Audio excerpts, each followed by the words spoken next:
Como sabemos, el bienestar es una parte fundamental dentro de las organizaciones. En momentos de estrés y en momentos de cambio y transición, es importante tener presente el bienestar dentro de las organizaciones, tanto para el personal como para los jefes y directivos. Por eso es que el día de hoy tenemos aquí a Víctor H., el cual es el coordinador del proyecto de bienestar social en la Universidad de ICESI. Esto con el fin de hacerle algunas preguntas para saber cómo influye el bienestar dentro de la organización y asimismo de qué manera se maneja el estrés y los cambios transicionales dentro de la Universidad de ICESI. Acompáñennos. Hola Víctor, ¿cómo estás? Muy bien, muchas gracias. Qué bueno. El día de hoy te queremos preguntar, ¿qué señales observas cuando tu equipo experimenta altos niveles de estrés durante procesos de transformación o cambio? Creo que una de las principales es, uno, la ocupación, ¿cierto? Porque cuando hay estrés o cuando se deben resolver cosas, pues uno regularmente suele proyectarse un poco más y cuando uno se proyecta un poco más frente a unos hechos puede generar la incertidumbre. Pero creo que especialmente en nosotros aquí en Bienestar se genera una señal que es muy bonita y es como de solidaridad, o sea, pasa algo y entonces es como, ¿cómo nos podemos ayudar? Entonces empiezan a resultar personas para qué puedo hacer, o sea, qué hay que hacer. Entonces eso es muy chévere. Y como es algo que ha sido repetitivo en algunos momentos, pues uno se siente más tranquilo. ¿Qué cambios importantes has vivido dentro de la organización durante los últimos años y cómo los percibiste personalmente? En los últimos años hemos tenido varios cambios, creo, importantes. Creo que el más importante de todo fue cambiar de directora de bienestar universitario. La anterior directora llevaba 35 años aquí, entonces pues, de alguna forma todo lo que vivíamos y hacíamos giraba en torno ya a un estilo muy marcado.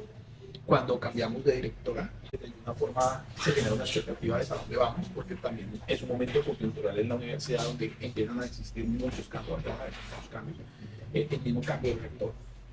Entonces estos cambios directivos también obedecen a una forma de ver la universidad. Entonces ese es uno bastante fuerte. Yo creo que cuando digo fuerte no quiere decir difícil, sino grande. O sea, no es como que me cambiaron de oficina. O sea, me cambiaron de la forma o estamos cambiando la forma de ver lo que hacemos. Creo que ha sido muy positivo en muchos sentidos, pero también tiene que ver con que los que estamos dentro del proceso, que también llevamos muchos años, hemos estado como también a la disposición de sumarnos a los cambios y de compartir esa, llamémoslo, nueva cultura a la que nos quiere conducir la universidad. Ahora nos encontramos con una invitada muy especial. Ella es Ana Isabel Jiménez, rectora del Colegio Liceo Taller San Miguel de Pereira, quien ha trabajado para dicha organización por 18 años, en los cuales se han presentado grandes cambios en el mercado y en el mundo. Buenas noches, qué pena molestarla, señora Ana, muchísimas gracias por este espacio. ¿Cuáles han sido los cambios organizacionales que han sido de mayor impacto o complejidad para ti durante estos años en el colegio?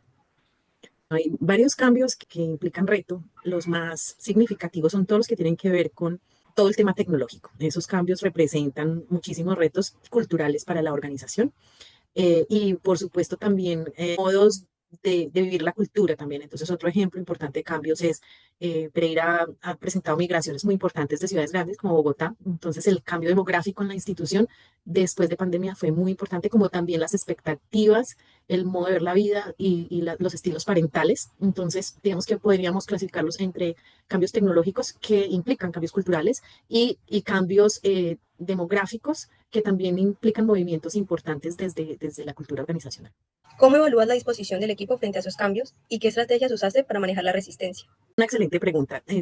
Es muy importante conocer al equipo de personas, si el equipo humano.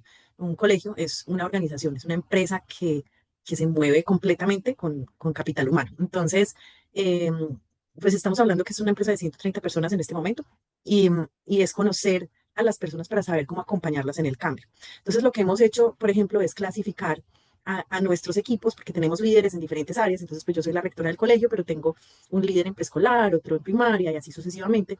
Entonces, es conocer, bueno, dónde se generan resistencias, quiénes y poderlos acompañar. Entonces, tenemos programas de mentorías, ¿sí? Tenemos programas de acompañamiento entre las personas que más fácil asimilan los cambios y que más, digamos, que los celebran y las que les cuesta emocionalmente esos cambios. Entonces, a través de mentorías o de acompañamientos, hemos logrado movilizarlos. También hemos aprendido del cambio. Entonces, así, por ejemplo, en el pasado decíamos, vamos a hacer esto, ¿sí? Entonces, estábamos muy radicados en el qué. Ahora tenemos mucho cuidado con el cómo, ¿sí? Entonces, para poder hablar de cambios, los líderes nos aseguramos que nosotros podamos acompañar en el cómo. Entonces antes decíamos, hay que hacer esto, y entonces dejábamos a la gente un poco como a la deriva, y eso generaba muchísimo estrés. Claro, no se llegaban a las expectativas, claro, las iniciativas o los resultados se tomaban mucho más tiempo porque se generaba unos procesos de error, ensayo y error mucho más dolorosos. En este momento nos aseguramos de hacer pilotos, nos aseguramos de nosotros mostrarles los caminos, ¿sí? Y de celebrar el error. Esa es otra cosa muy importante en la innovación, y es, si no se abraza el error y si no se considera el error como algo positivo, vamos a tener grandes problemas con los equipos. Entonces vamos a fallar, ¿sí? Vamos a fallar, y eso está dentro del presupuesto, y vamos a aprender del error. Lo importante es aprender del mismo y capitalizarlo para generar como la versión 2.0, 3.0 del cambio. De tu experiencia, ¿qué lecciones claves has aprendido sobre el liderazgo efectivo en situaciones de cambio? Ok, bueno, tal vez, creo que la pregunta anterior te hablaba un poquito de eso, ¿cierto? De hacer pilotajes, ¿sí? Cuando se enfrenta un cambio, bueno, la primera pregunta es ¿para qué cambiar? ¿Sí? Esa es una pregunta muy importante.